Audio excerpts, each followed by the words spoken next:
Hey friends, welcome back to another episode of Black We're Unapologetic, the podcast where we keep it real. I'm JoJo, and today we're going to talk about something that I never thought I'd experience, let alone twice, and that's me going on a gay cruise. And yes, you did hear that right. I went on a gay cruise twice, and I was very reluctant to do so.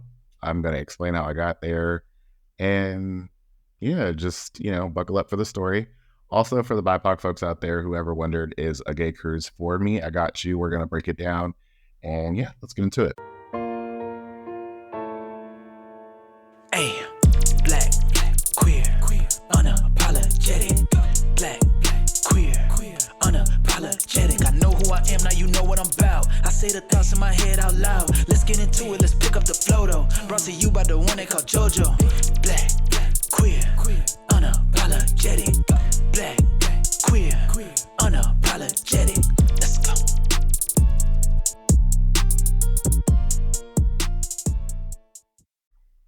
All right. So back in 2021, I relocated to Sacramento from San Francisco. And I didn't really know that many people. So I ended up joining kickball. I had to try to meet people. And I kind of developed a good group of friends after about a year or so. So I want to say that was like 2022 at the time. And there was this group of gays that I had met through kickball that were going on a gay cruise.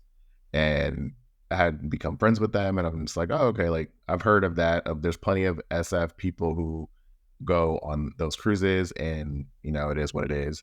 And they enjoy themselves. And I just told myself that that was never going to be for me.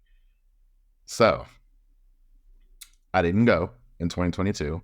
And I became good friends with this one particular person who you will meet later. That's another episode. So 2023, I'm just minding my own business, living my life, when my friend decides to hit me up and ask me about this gay cruise because it goes on sale. It was like for October and it went on sale in like January. So we were already talking about like this shit going on sale. I'm just thinking, this is not for me. I've never in my life thought that I ever even wanted to go. If I didn't go when I was living in San Francisco, like why the hell would I go now? I thought about it. And for some reason, when I just hear gay cruise, my mind immediately just pictures a whole ship full of circuit parties and shirtless white men and Speedos and vibes that just don't scream me. And listen, if that's your scene and, it is what it is, live your best life. I'm not, no judgment. But as a Black gay man, I wasn't convinced that there'd be a space for me in that environment. Plus, their marketing does not do them any justice at all, because when you look at the marketing, it's literally what I just described, a bunch of just white men in Speedos with abs and all that shit. It did nothing to make me feel like I would belong in that space. And I just kept thinking, like, where are my people? And where is the diversity? And it just wasn't given what I needed it to give. So I was a hard no. I'm not going. But you know how friends can be. They can be, I want you to go. We're going to have fun, like trying to be encouraging, but also being a little bit pushy about it. And, kind of put me in a headspace of giving it more thought. So I thought about it some more. And then it just felt like a lot for me. I consider myself to be pretty introverted. So, like an all week party isn't really my thing, like maybe a day or two or three at the most. And then I need a nap. Like that's just not my jam. But then it was like, okay, well, we're going as a group. So you already know people there. And so, okay. And that kind of enticed me to go more because I'm just like, okay, it's a group of people. I already know them. Like I'll feel more comfortable. I was like, okay, if I'm going with people that I know, then it might not be that bad. So after all the convincing, I caved in and I booked my ticket. And next thing I knew, I'm booking a cruise ticket and a plane ticket and a hotel for the weekend before. and I was on my way to going on a gay cruise.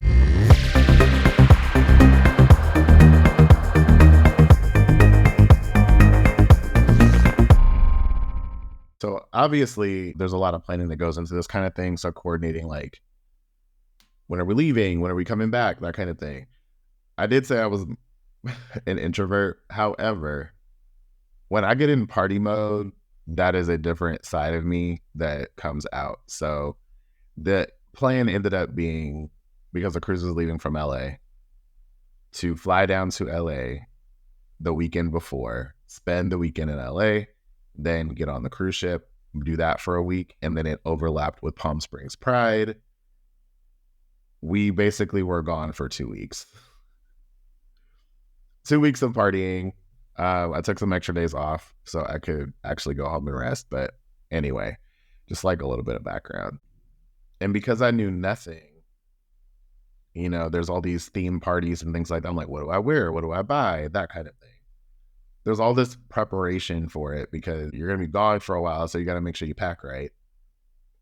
So the cruise rolls around, just rolling in the deep. And I think there was probably like 10 people that I knew that were on that cruise. And then there were also people from San Francisco that I had known, like from living there, that were also on that cruise that I did not know that were going. And let me tell you something. Traveling in a big ass group, that is not my thing. I had to learn that the hard way. That is not my thing. There's just too much stuff going on and too many schedules and all of that.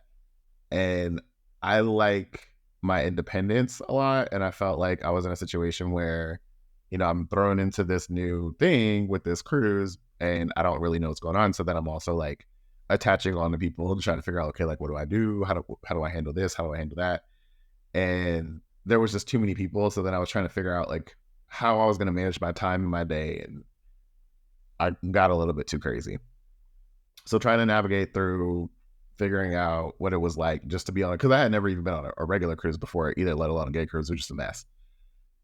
So the logistics of it, the cruise left out of Los Angeles, and that was pretty convenient for me just because I live on the West Coast. So, flying to LA, a ticket doesn't cost that much. But overall, the trip is not cheap. It is not cheap at all. Like if you're splitting a room, you're still looking at over $1,000 per person. Me, people that know me, accommodation wise, like I can be a little bit bougie.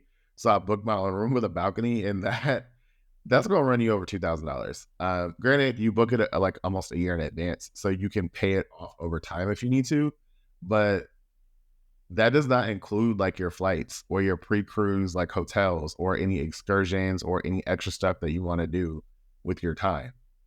So when you're on board, like there's certain things that are just not included that you have to pay for. Certain, like there is food that's included, but there's other things that are not included.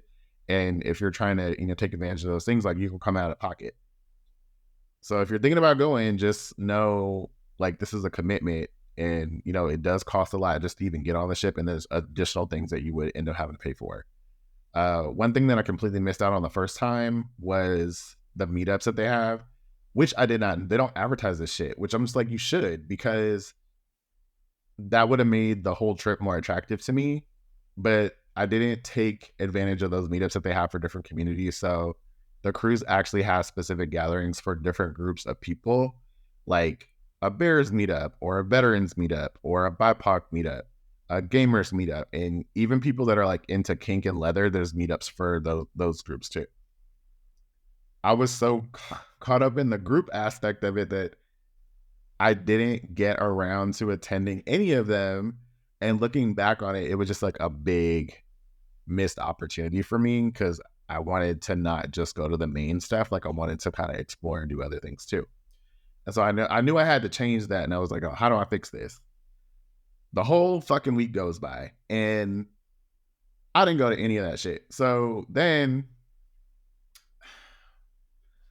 I had a good time, but I just felt like I needed a do-over. because there were so many things that I wanted to do. And by the time that I got my fucking bearings, like on the shit was halfway over. You know, like all these parties and stuff. Like I fucking damn near killed myself. The first 3 days, I didn't go to bed until like, I want to say 6 o'clock in the fucking morning. Went way too hard, too fast, doing God knows what. And I just needed a do over. Like, I needed some redemption from that first time. I'm not saying I didn't have fun. I had a great time. Loved hanging out with the people. Loved the event itself. And like, it really was a shock to see how diverse the cruise was in contrast to the marketing that they have. Like age wise, there's people like up in their 60s and 70s that are on these cruises. Like you see people from 21 up to like 70 years old. You have people of all colors and all body types and all backgrounds, and they don't advertise that shit, you know? So all in all, I did have a great time. I met, some cool people, but I needed a do-over. So we got off the ship at the end of 2020, October 2023, and they opened the sale for the 2024 one in December, and I booked it right away.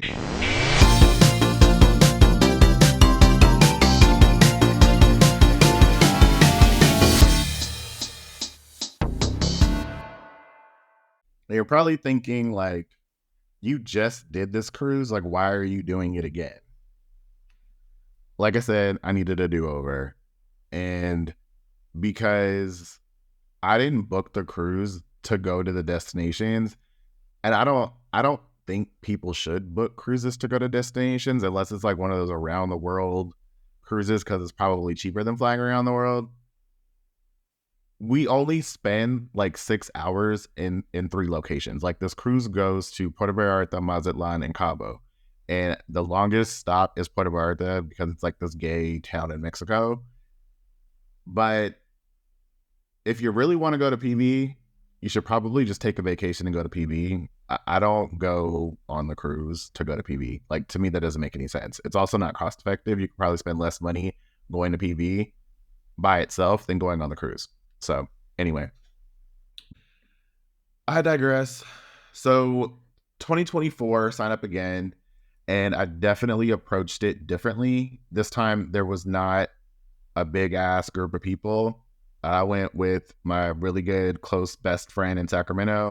And there was maybe like, I want to say like 2 or 3 other people that I knew on the cruise just in general. And then total, there's 2,500 people on this fucking boat. So I didn't know anybody, and I was okay with that. I had already done it once. I knew what I wanted to do this time, and I just had an idea that I was going to approach it differently.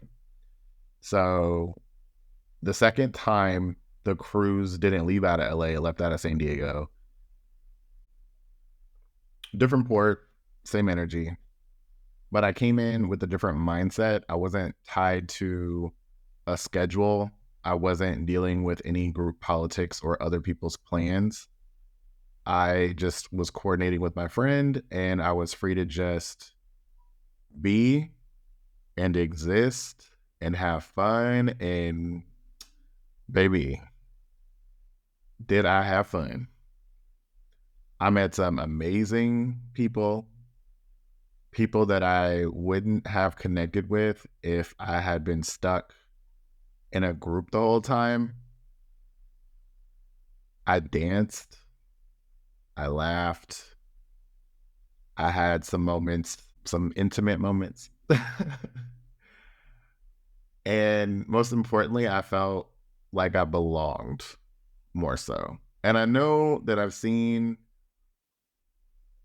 that people kind of shit on these cruises, and it turns out, at least for me, it wasn't that the cruise itself was bad. It was just how I experienced it.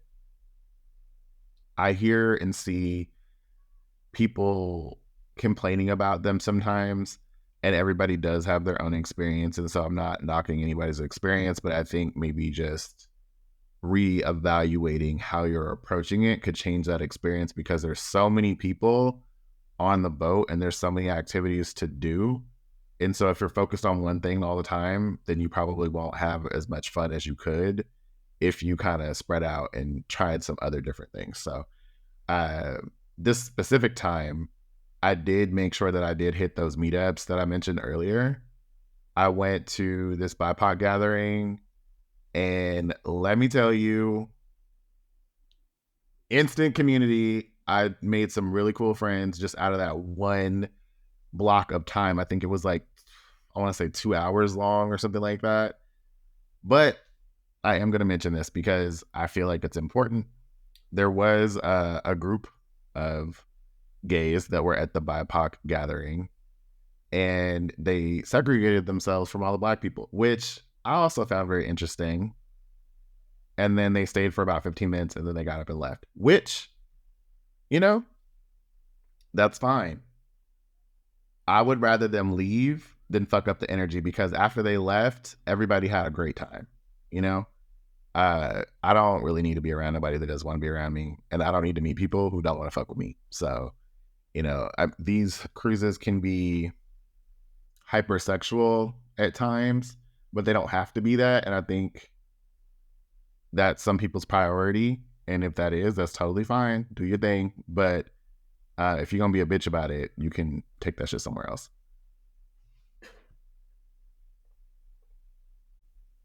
And that's what they did. They took that shit somewhere else. I did hit up the Gaymers meetup for a little bit, and it was kind of nice to see folks bonding over something other than like clubbing, just because there are like 3 parties a day. There's a day party, a night party, there's an after party. And yeah, it was just kind of a nice change of pace. So if you ever go and, you know, save your coins, book the trip, definitely take advantage of these other events that are not advertised initially, because you don't even actually find out when these things are happening until you get on the ship and they give you like these daily schedules of like what's happening for the day. Definitely take a look at those, check those out. They will help you find your people faster. Yeah.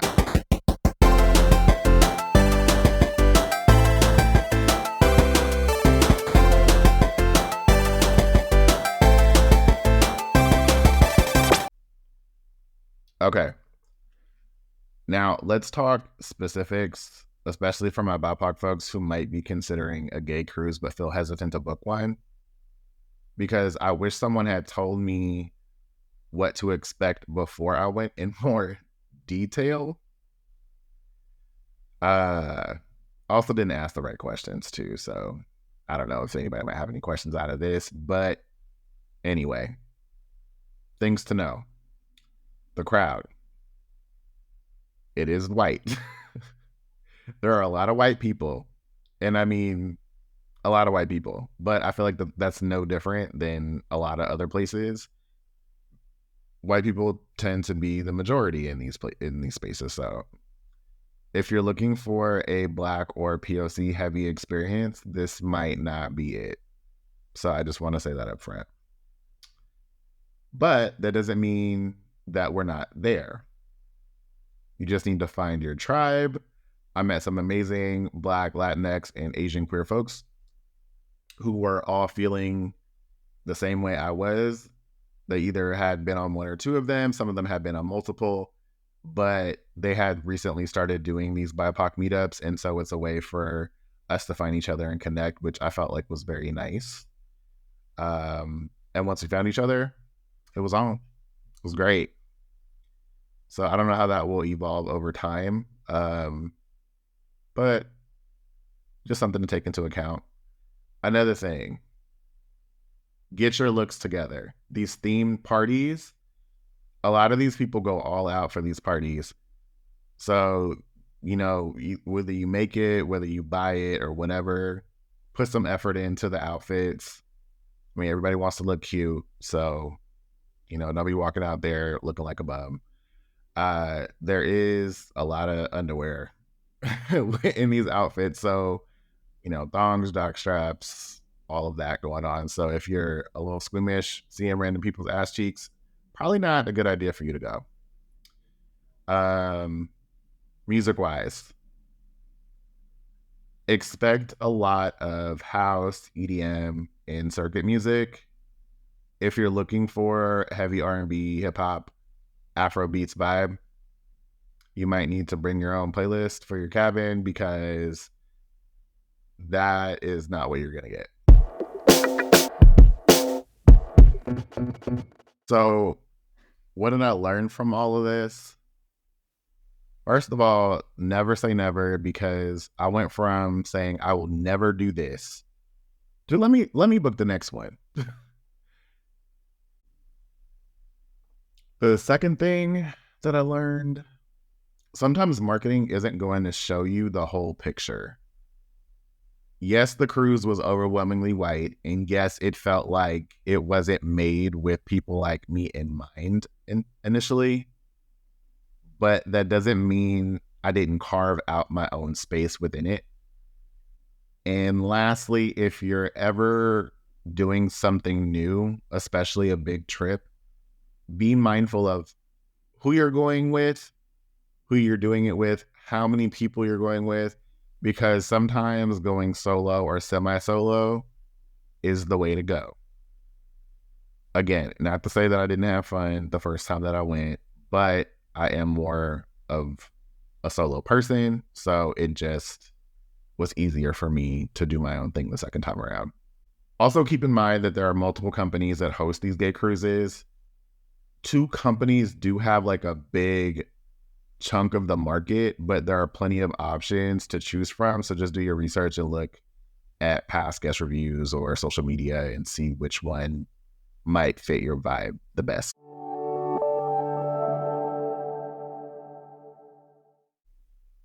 So now you're probably wondering, so Jojo, you had so much fun. Are you going to go in 2025? No, I will not be going in 2025. The one that goes out of the West Coast, or typically sails out of the West Coast, is leaving out of Miami this year. So I will not be flying to Miami to go do that. But in the future, I don't know. We'll see. But what I do know is that if I do, I'll be doing it on my own terms and on my own schedule, and making sure I have the best time that I possibly can. Because if you ain't having fun on vacation and you aren't making the most out of your vacation, then why the fuck are you on vacation? Anyway, that's it for today's episode. Until next time, stay black, stay queer, and if you're neither, always stay unapologetic. Bye.